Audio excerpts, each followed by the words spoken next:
Welcome back to Dr. Supercoach, and in this video we'll be discussing my team reveal so far for 2023 coming up.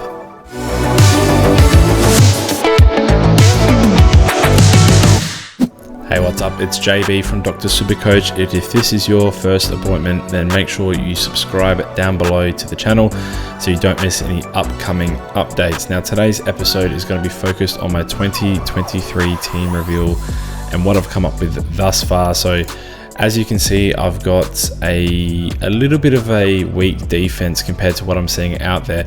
It was a lot weaker about a week ago, but now there's been some news surrounding some of the defenders and the potential validity of starting someone like Gota in here as well.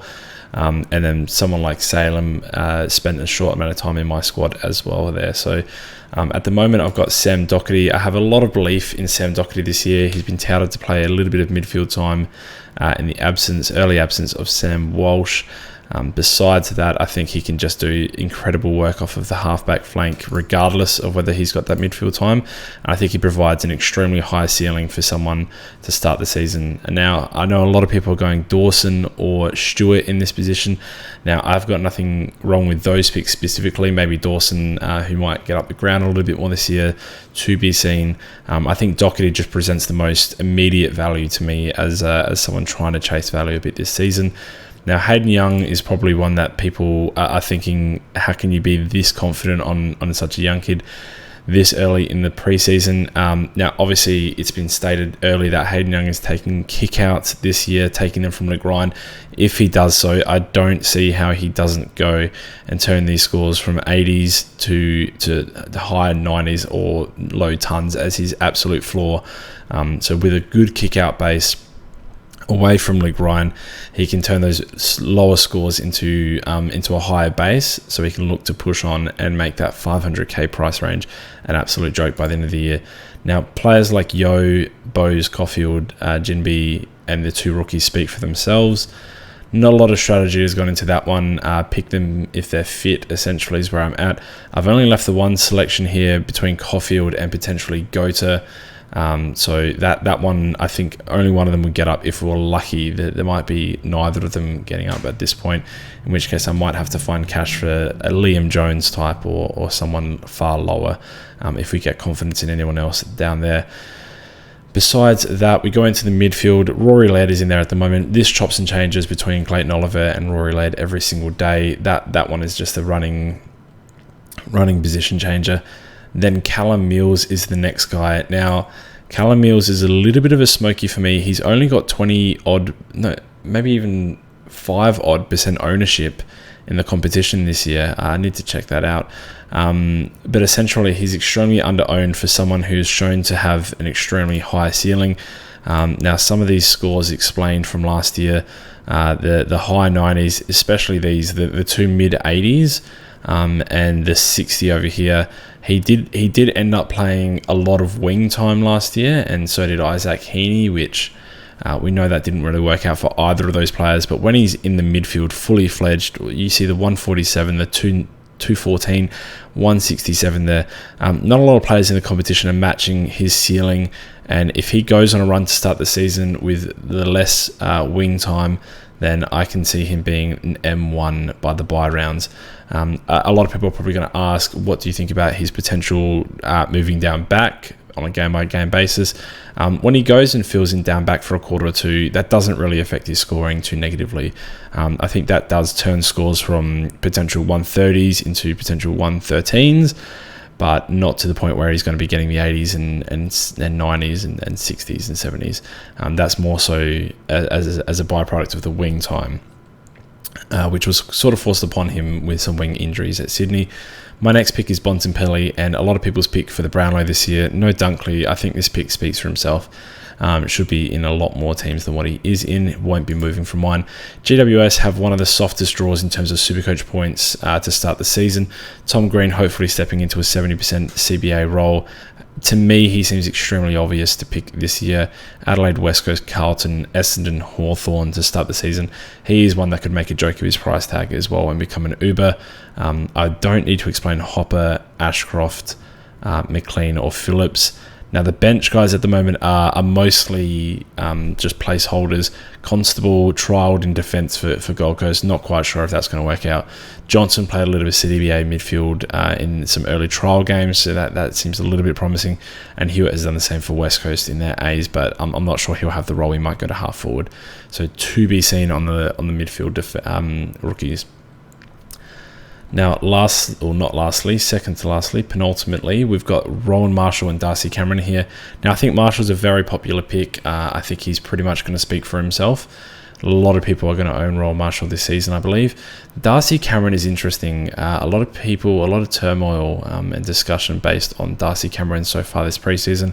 He continues to get niggles, which is very concerning. I don't like starting players who haven't had a full preseason, or at least close to it, without niggles. So it is a bit concerning that Darcy Cameron is in and out of the practicing and the running laps, essentially. He's interchanging between. But if he does get the head spot, the R1, I'm very comfortable starting with him. And as you can see in my squad here, I've got 11 Uber premiums. You can debate Tom Green, I guess, but per my opinion, you've got 11 Uber premiums. And then Darcy Cameron is just he's that 12th guy who could end up as an R3 F7 swing, or potentially even in my top 6 forwards as cover for the ruck. I don't like starting a big ruck here. So when you look through the rucks, Max Gawn has his issues, obviously. Jared Witt's coming off a career year from an ACL is very concerning. Tim English, I think he's good. He's probably the next best for me. But being rested last year without even having concussion has me very worried. He's already had several niggles this preseason, more so than Darcy Cameron, if you can believe it.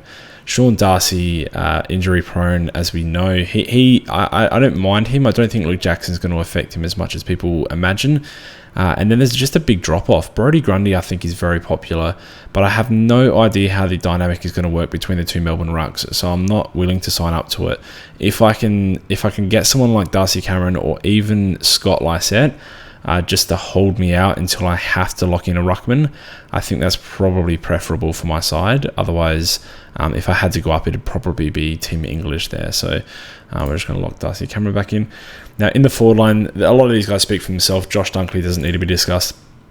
Stephen Canelio, I cannot believe, has as low ownership as what he does. That is the 20% that I was thinking of earlier when I said Mills. 20% owned Stephen Canelio, and in my opinion, should be much higher. If we look at his stats for 2022, all of this pretty much before the bye, not all of it, but this might have been when he switched around 10 here, is playing with a very small amount of CBAs. After that, we have 2 scores. If we count 11, I'm not sure if that was the switch or not, or if it was 13, but if we count 11, we've got 3 sub-tons here. 71, 95, and 85. Among that is a 140, 174, and then some lower tons there. So the type of player that I firmly believe, with Taranto and Hopper out of the squad now, is going to step up. I did speak earlier about the GWS run at the beginning of the season with Tom Green. I think Canelo is going to be another beneficiary of that. So for that reason, he's as locked into my squad as anyone at the moment. I'd be very surprised if I went without him this year. Connor Rosie, for me personally, speaks for himself. I think he averaged about 113 when he got the CBA time that he required last year. I can't imagine that dynamic changing in Port's midfield. We were a top 4 ranked midfield in the second half of the year when Rosie and Butters went in there on a full-time basis. So that'd be very surprising if that was switched up to start the year. Taranto, another one that doesn't need explanation. He is owned by about 50% of the competition. Now, he might be a little bit over-owned, in my opinion, but the negatives of his disposal efficiency and potentially how Richmond play in terms of their midfielders not scoring particularly high in the past, I do think that the statistics with him averaging 110 plus with 70 plus midfield time is going to come into play. I think he'll get that midfield time, and worst case scenario, if he averages dead on 100, he's still extremely good value at 500k there, so a very good pick. Now, Cheezo, King, Davey and Drury, this is really going to be a game of musical chairs before the season starts. Whoever gets their spots in their side, I think King with the job security, the ability to spike with a big goal game. I think he has that ability.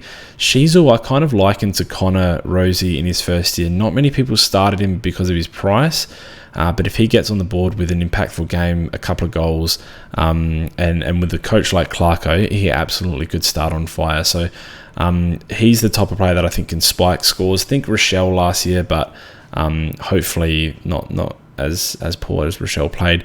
But you don't expect that type of lull period to go for 8, 9, 10 weeks from rookies. You expect them to be up and down a bit more frequently. So I think Rochelle was unlucky to have the year that he had, but I'm looking for more of a rosy season from Cheezo. Otherwise, if someone like Josh Bruce pops their head up, I'm happy to save the money there as well. There are a few players that are cheap in this forward line. If I can get down there. So Josh Bruce is one of them. And then I was toying with a couple of others as well. I mean, you could go up to someone like Nat Fyfe. I think he's the glaring miss that I've got in this side right now.